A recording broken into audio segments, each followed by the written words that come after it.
doing a beg.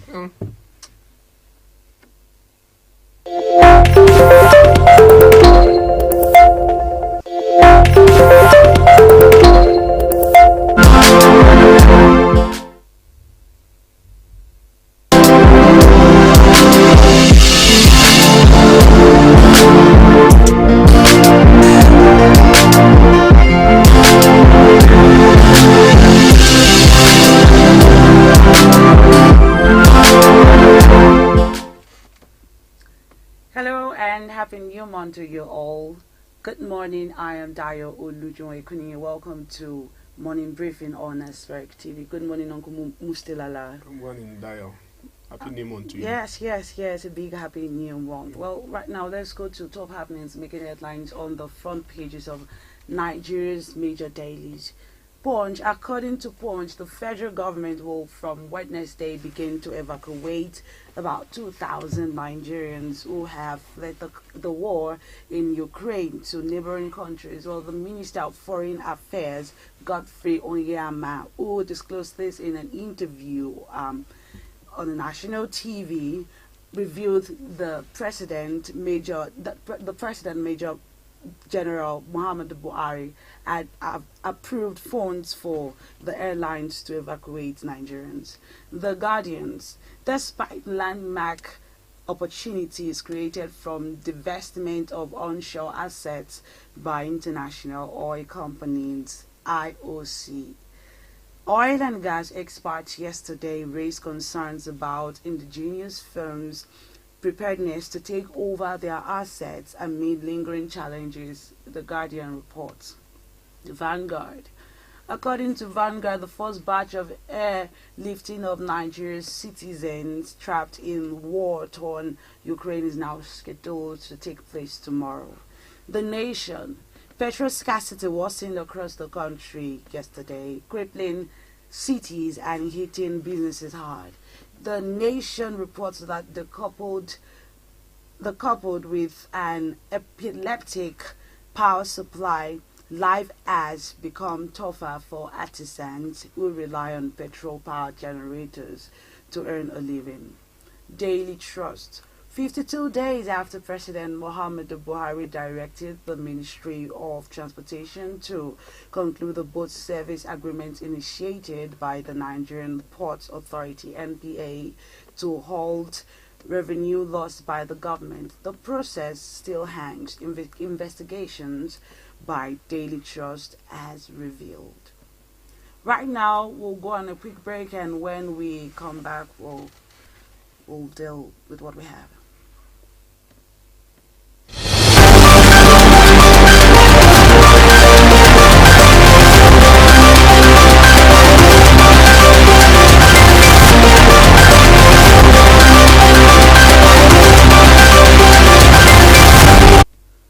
Welcome back, everybody.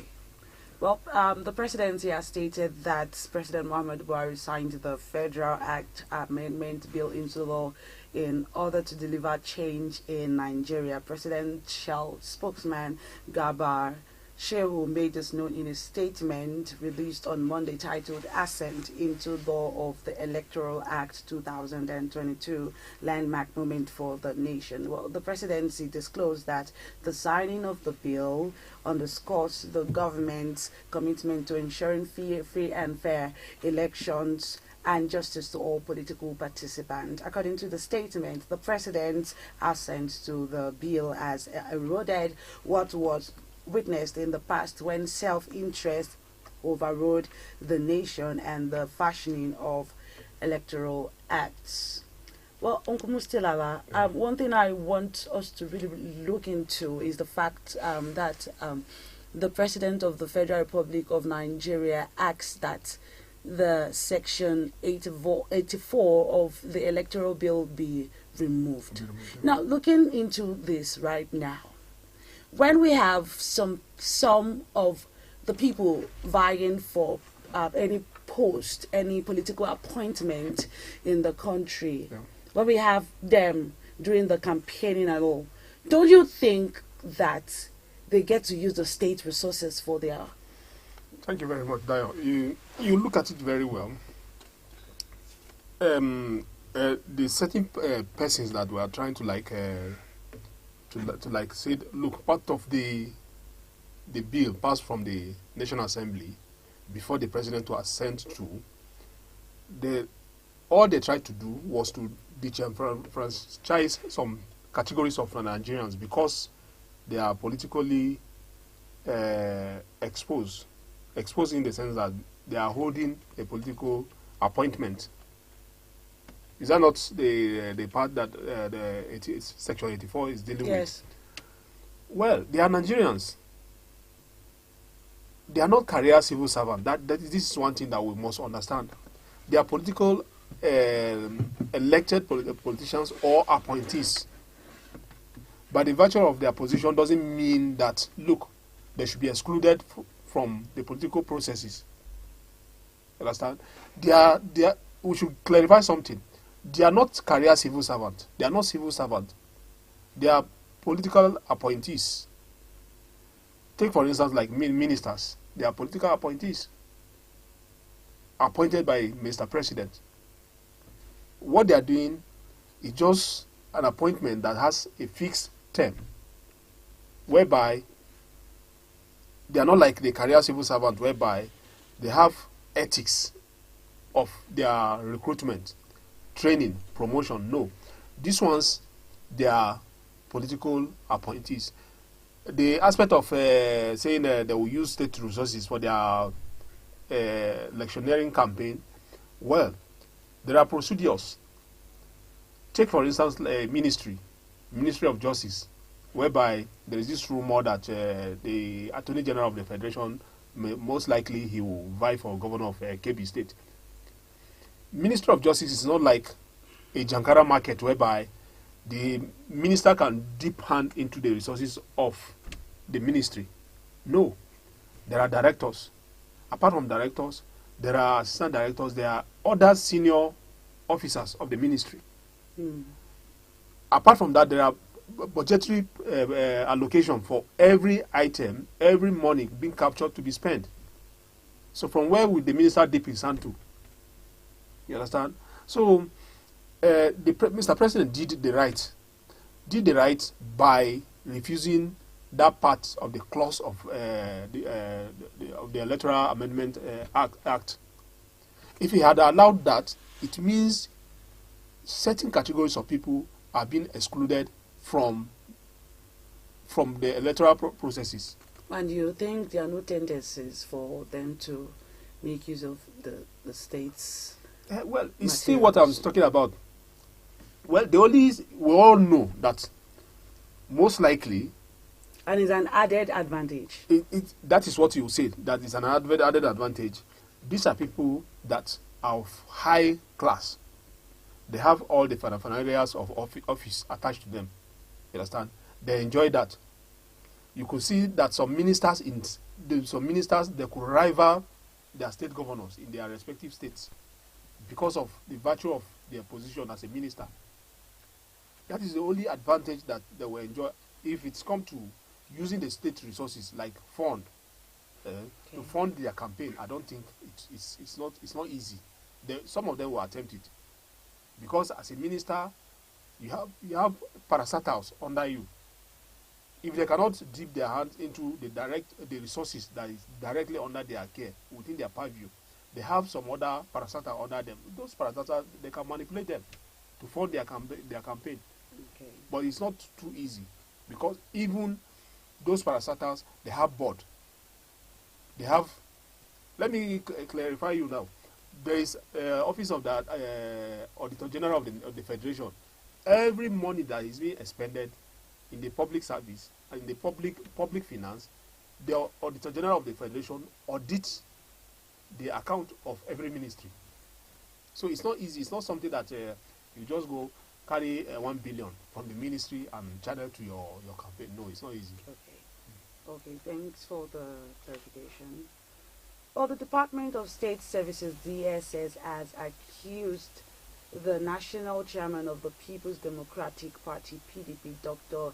Iyorchia Ayu, of making statements capable of inciting members of the public against the agency. The DSS, in a statement on Monday signed by the spokesperson of the agency, Peter Afunaya, said the PDP chairman accused the DSS of making itself available to those in government to be used to harass those in opposition, while distancing DSS operated from any unlawful action.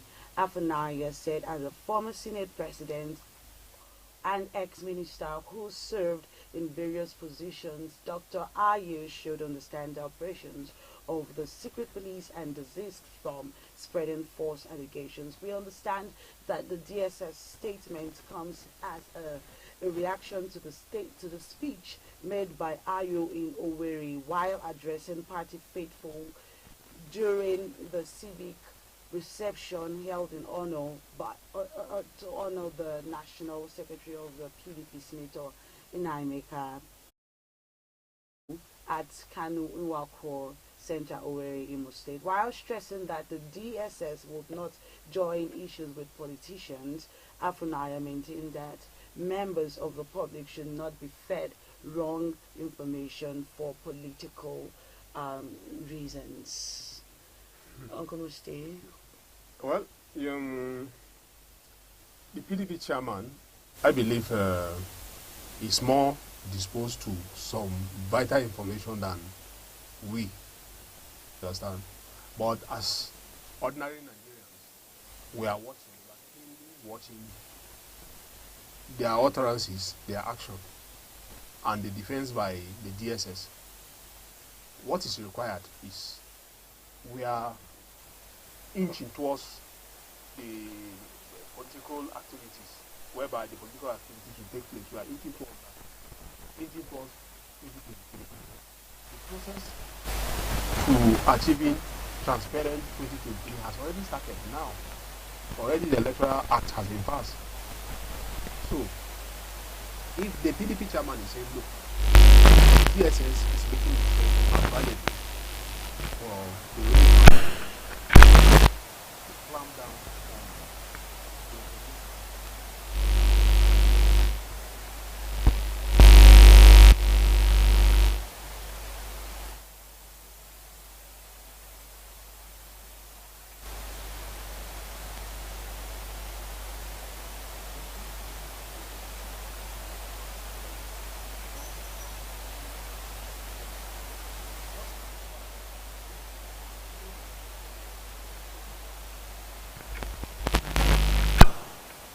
played.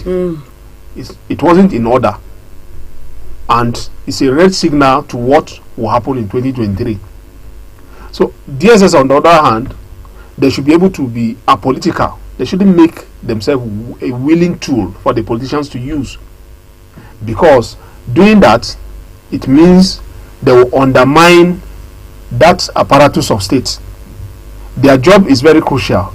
Their job is pivotal for the continuous existence of Nigeria. They shouldn't make themselves available to the politician to use for no reason.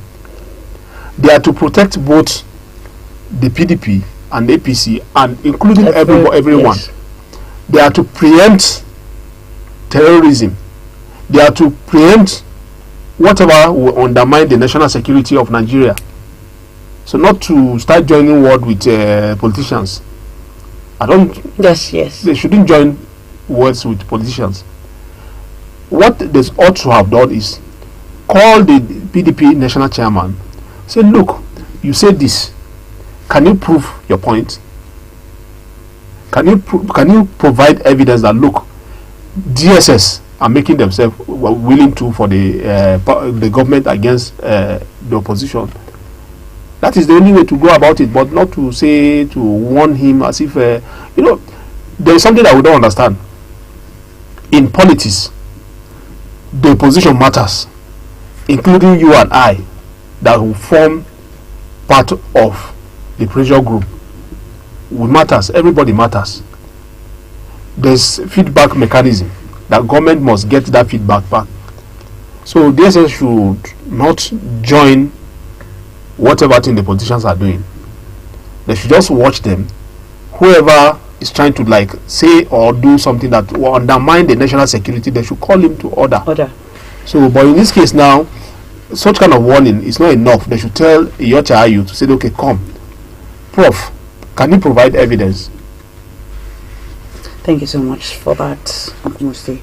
Well, the convener of the Northern Elders Forum, NEF, Professor Ango Abdullahi, has declared that he is not in support of zoning the 2023 presidency in Nigeria. According to the former Vice Chancellor of the Ahmadu Bello University, ABU Zaria, zoning is not found in the Nigerian constitution and it is important to follow the law, while stressing that he doesn't believe in power shift. Rotation or zoning, Abdullahi stressed that the beauty of democracy is to allow every qualified individual to join the race and the people determine who they want to lead them. Well, NEF convener made his statement known in a recent interview with Vanguard, where he spoke about the state of the nation and 2003 general elections. He however stated that the original idea of power shift was well conceived, but the politicians, particularly members of the People's Democratic Party, PDP, killed it. That's what he said. Well, irrespective of what the politician does with it, it shouldn't be part of people that will come out, because it's an elder statesman, you understand? As an elder statesman, you should understand that zoning, just like any other arrangement, came out as a result of doctrine of necessity. It's because of our peculiarity. If you are allowed to say, okay, this is how democracy works, democracy should be open to everybody, you will discover that some part of the nation, due to their numerical strength, will continue to be at the helms of affair, excluding others, because politics or democracy is game of numbers. If we don't abide by the arrangement of saying you zone it, some part of Nigeria, you discover that because they have less population, they won't be able to rule. Just like we have a quota system, we have federal character. All these are arrangements that some of, okay, I know where he's going. He's going to say, okay, zoning is not part of Nigerian constitution. Even if it's part of Nigerian constitution, once we didn't adhere to it, there will be problem. Take for instance like federal character quota system. Quota system is saying that, look, the disadvantaged people should be given more opportunity to produce and be able to meet up. Take for instance like school enrollment in Unity School. You will discover that a state like Abia, a candidate is required to get about 70% before he can pass national common entrance into a Unity School, whereas someone from Zamfara can only score less than 20 or thereabout, 20%. Is that not a disparity? It's a disparity. But you discover that Abia will bear it because he would want the citizen of Zamfara to come up so that they can be at par. That arrangement is working and nobody is kicking against it. So why should somebody kick against rotational presidency? Professor Ango Abdullahi is an elder statesman. It shouldn't be seen as part of people that are trying to like truncate our common existence as a Nigerian, because no matter how juicy the blueprint of any government is, no matter how the promise, how the program he packaged said, okay, I want to transform Nigeria economy to Dubai, provided we don't have equity and fairness to all Nigerians, there will be problem. But do you think zoning is void of disadvantages? See, Dayo, what about federal character? What about quota system? It's a slight example of a disadvantage to Abia to you now. An Abia, a boy from Abia will require to score 70% to 80% before he could gain admission to a Unity School. But someone from Kebbi or Zamfara, he will score less than 20 Abia is not complaining because he knew that, look, there are more of Abians than those ones from Zamfara. Yeah. There are more in school than someone from Zamfara. So that is why they discover that certain part of our constitution, like federal character, quota system, is being captured in our constitution to give sense of belonging to every Nigerian. The same thing applicable to zoning. Although zoning is not captured in the constitution, but it's a gentleman arrangement that will make sure that every part of Nigeria produce presidency. I hope you understand what I'm talking about. So, what Professor Ayu Abdullahi is saying, look, it's not part of our constitution, so we must not practice it. I think what he's trying to say is that, yes. I'll paraphrase, that of course zoning is not in the constitution. Yes. And what we should be looking at now at this point in time is someone that is eligible, someone that, I'll quote it now, someone who is qualified. So it's not just and about who is qualified, and who is qualified, who is really supposed to be there. Let's make it. Let's not confuse ourselves. You understand? If you make it open like that, you discover that certainly issue of Nigeria is grappling with the issue of ethnicity, religion. You understand? And these are the two factors that are being used to marginalize certain categories of people in Nigeria. You discover that when you decide to say, okay, let the best come, how do you measure up who is the best in Nigeria? Okay, let's, among the dominant tribes, we have Hausa, Yoruba, Igbo. Buhari is from the north here, representing Hausa Fulani from the north here. If someone from the north again succeed him, will that person be accepted to someone from the no, what he is trying to say, it's not like I'm defending him, but I'm trying to understand. Of course, I'm not saying that zoning is wrong or zoning is right. Everyone wants what's best for Nigeria. But what I think he is trying to say, what I understand from what he said, is that whosoever is qualified should be given the opportunity. Dayo, we have seen the better part of Nigeria, and we are still seeing, and we are praying for Nigeria to continue to be good. You understand? But I'm telling you that Nigeria's major problem with Nigeria is problem of ethnicity and religion. These two, you understand, which is affecting our unity in diversity. As long as we can get our unity in diversity intact, all other problem will fizzle out on its own. And we cannot get that if we continue to say, okay, let's not sugarcoat it as it pleases us. There's no two ways about it. If we decide to say, okay, let the best come out through the process of electoral processes, how do you know who is the best? If you have someone succeed Buhari again, it means we don't have equity in the process. And if he's coming out to say, okay, he is the best, will he be accepted to other part of Nigerians? That is what we are talking about. And again, it's not possible for us to have 3 major tribes in Nigeria, and we don't have people in those tribes that are qualified in each tribe, so it's not possible. Is that what you're trying to say? Also? Professor Ayu Abdullahi, to me, zoning, we must maintain that zoning. If we don't maintain zoning, I know quite okay, some people will say that if we zone from the presidency, we should also zone down to the state and to the local government. You understand? But we must zone it to say, okay, north, south. Once Buhari is from the north, power should shift to the south. The southerners, they should decide where it will go. And the next time it should rotate. And each zone should bring someone that is qualified. Bringing someone that is qualified is through electoral process. Yes. You understand? We have primaries. Parties conduct their primaries. From primaries to the main election. You understand? There was one time we had option A4, whereby it's a process that starts from the ward to up to the national level. So, but it's no more that process again. Now we have a party convention, from the convention to the primaries, from primaries to the main election. You understand?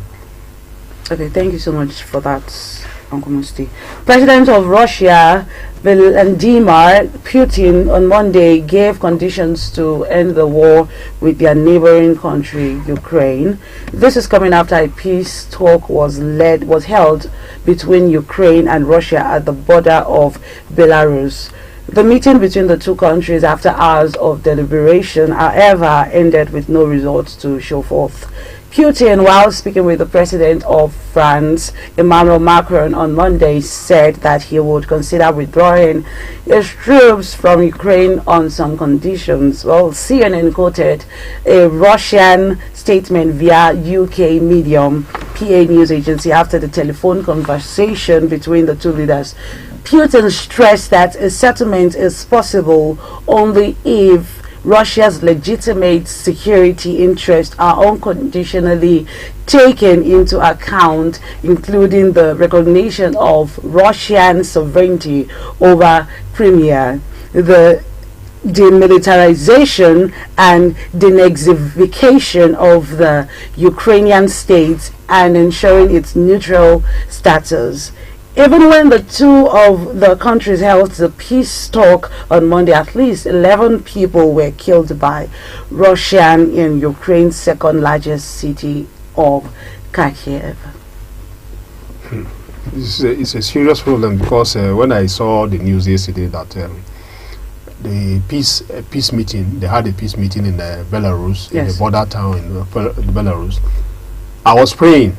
Within me, I was praying that, look, they should be able to reach an amicable resolution of the conflict. But when you look at it very well, the president of Ukraine, he was still insisting, saying what president of Russia doesn't want to hear. He's still talking about Ukraine being admitted to as a member of EU and NATO.